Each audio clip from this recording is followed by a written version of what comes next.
ಎಲ್ಲರಿಗೂ, ನಾನು ನಿಮ್ಮ ರತ್ನ. ಈ ದಿನ ನಾನು ನಿಮಗೆ ಚಿಕನ್ 555 ಹೇಗೆ ಮಾಡೋದು ಅಂತ ತೋರಿಸ್ಕೊಡ್ತೀನಿ. ಇದು ತುಂಬ ಡಿಫ್ರೆಂಟಾಗಿ ಟೇಸ್ಟಿಯಾಗಿರುತ್ತೆ. ನಾನಿಲ್ಲಿ ಬೋನ್ಲೆಸ್ ಚಿಕನ್ನ ಚಿಕ್ಕದಾಗಿ ಕಟ್ ಮಾಡಿ ತೊಗೊಂಡಿದ್ದೀನಿ. ಇದಕ್ಕೆ ನಾನೀಗ 2 ಸ್ಪೂನ್ ಕಾರ್ನ್ಫ್ಲೋರು, 2 ಸ್ಪೂನ್ ಮೈದಾ ಫ್ಲೋರು, ಸ್ವಲ್ಪ ಸಾಲ್ಟು, ಸ್ವಲ್ಪ ಅಜಿನಮೋಟೊ ಆಪ್ಷನಲ್ಲು. ಕೆಲವ್ರು ಬೇಡ ಅಂದ್ಕೊಂಡ್ರೆ ಓಕೆ, ಹಾಕ್ಕೋಬೇಡಿ. ನಾನು ಹಾಕಿದ್ದೀನಿ. ಮತ್ತು ಸ್ವಲ್ಪ ಬೇಕಿಂಗ್ ಸೋಡಾ ಕಲಸಿ ಇಟ್ಟಿದ್ದೀನಿ. ನೋಡಿ, ಹಿಂಗೆ ಬೆಳ್ಳಗೆ ಇದೆ. ಇದಕ್ಕೆ ಬೇರೆ ನಾನೇನು ಖಾರನ ಆ್ಯಡ್ ಮಾಡಿಲ್ಲ. ಮತ್ತು ಇಲ್ಲಿ ನಾನು ಒಂದು 2 ಅವರ್ಸ್ ಮುಂಚೆನೇ ಬಿಸಿನೀರಿಗೆ ಒಂದು 7-8 ಇದು ಬ್ಯಾಡಿಗೆ ಮೆಣಸಿನ್ಕಾಯಿ ಮತ್ತು ಗುಂಟೂರು ಮೆಣಸಿನ್ಕಾಯಿನ ಹಿಂಗೆ ಕಟ್ ಮಾಡಿ ಬಿಸಿನೀರಲ್ಲಿ ಹಾಕಿಟ್ಟಿದ್ದೀನಿ. ಮತ್ತೊಂದು ಗೆಡ್ಡೆ ಬೆಳ್ಳುಳ್ಳಿ ಹೀಗೆ ಸಿಪ್ಪೆ ಸಮೇತನೇ ನೆನೆಸಿಟ್ಕೊಳ್ಳೋಣ. ಅದೊಂದು 2 ಅವರ್ಸ್ ನೆಂದಿದೆ. ಮತ್ತು ಇಲ್ಲಿ ಒಂದು ಗೆಡ್ಡೆ ಬೆಳ್ಳುಳ್ಳಿ ಮತ್ತು 1 ಇಂಚು ಶುಂಠಿನ ಸಣ್ಣದಾಗಿ ಹೆಚ್ಚಿಟ್ಕೊಂಡಿದ್ದೀನಿ. ಮತ್ತು ಚಿಲ್ಲಿ ಫ್ಲೇಕ್ಸು, ಕಸೂರಿ ಮೆಥಿ, ಕರಿಬೇವು ಮತ್ತು ಫ್ರೆಶ್ ಕ್ರೀಮು. ಈಗ ಫಸ್ಟು ನಾವು ಚಿಕನ್ನ ಫ್ರೈ ಮಾಡ್ಕೊಳ್ಳೋಣ. ಈಗ ಚಿಕನ್ನ ಫ್ರೈ ಮಾಡ್ಕೊಳ್ಳಿ. ಇದು ನೋಡಿ, ಫುಲ್ ಕೋಟಿಂಗ್ ಏನು ಬೇಕಾಗಲ್ಲ.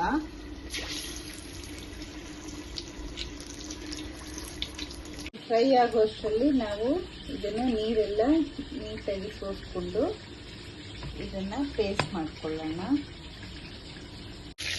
ನೋಡಿ, ಚಿಕನ್ ಇಷ್ಟು ಫ್ರೈ ಆದರೆ ಸಾಕು. ನೋಡಿ ಎಷ್ಟು ಬೆಳ್ಳಗಿದೆ. ನೋಡಿ, ನಾನು ಹೀಗೆ ಮಿಕ್ಸಿಲಿ ಅದನ್ನು ನುಣ್ಣಗೆ ಪೇಸ್ಟ್ ಮಾಡ್ಕೊಂಡಿದ್ದೀನಿ. ಮತ್ತು ಸಾರಿ, ನಾನು ನಿಮಗೆ ತೋರಿಸ್ಲಿಲ್ಲ. ಇಲ್ಲೊಂದು 10 ಗೋಡಂಬಿನ ಪೌಡ್ರ್ ಮಾಡ್ಕೊಂಡಿದ್ದೀನಿ ತರಿಯಾಗಿ.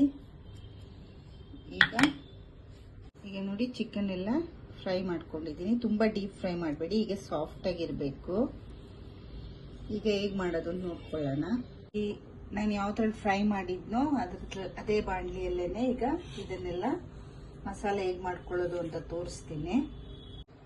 ಸಾಸಿವೆ ಹಾಕ್ಕೊಳ್ಳಿ. ಇದೇನು ಚಿಕನಿಗೆ ಸಾಸಿವೆನ ಅನ್ಕೋಬೋದು, ಇದು ಹಾಕಿದರೆ ಚೆನ್ನಾಗಿರುತ್ತೆ. ಹೆಚ್ಚಿಟ್ಟಿದ್ದೀವಲ್ಲ, ಶುಂಠಿ ಬೆಳ್ಳುಳ್ಳಿ ಹಾಕ್ಕೊಳ್ಳಿ.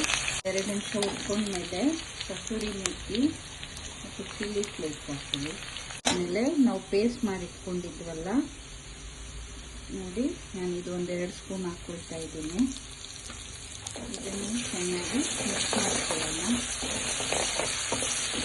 ನೋಡಿ, ನಾನು ಒಂದು ಚಿಟಿಕೆ ಅರಿಶಿನ ಮತ್ತು ಒಂದು ಚಿಟಿಕೆಯಷ್ಟು ಫುಡ್ ಕಲರ್ ತೊಗೊಂಡಿದ್ದೀನಿ.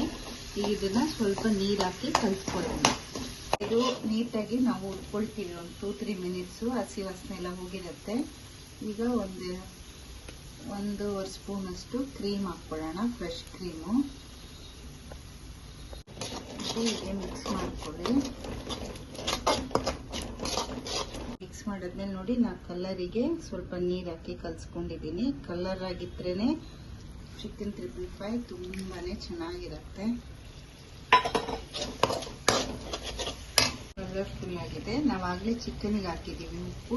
ಈಗ ಇದಕ್ಕೆ ಒಂದು 4 ಸ್ಪೂನ್ ಅಷ್ಟು ಹಾಕೊಳ್ಳಿ. ಹಾಕೊಂಡಿದ್ವಲ್ಲ, ಈ ಚಿಕನ್ ಹಾಕೊಳ್ಳೋಣ. ಎಲ್ಲಾನು ಮಿಕ್ಸ್ ಮಾಡ್ಕೊಳ್ಳಿ. ಈಗ ಈವನ್ನಾಗಿ ಮಿಕ್ಸ್ ಮಾಡ್ಕೊಳ್ಳಿ. ನೋಡಿ, ಕಲರ್ಫುಲ್ ಆಗಿ ಕಾಣ್ತಾ ಇದೆ. ತುಂಬಾ ಚೆನ್ನಾಗಿರುತ್ತೆ ಚಿಕನ್ 555. ನೀವು ಹೋಟೆಲ್ ಮಾಡೋದನ್ನ ಮನೆಯಲ್ಲೇ ಈಸಿಯಾಗಿ ಮಾಡ್ಕೋಬೋದು. ಪೌಡ್ರನ್ನ ಹೀಗೆ ಮೇಲೆ ಹಾಕ್ಕೊಳ್ಳಿ. ಸ್ಟವ್ ಆಫ್ ಮಾಡಿಬಿಡಿ.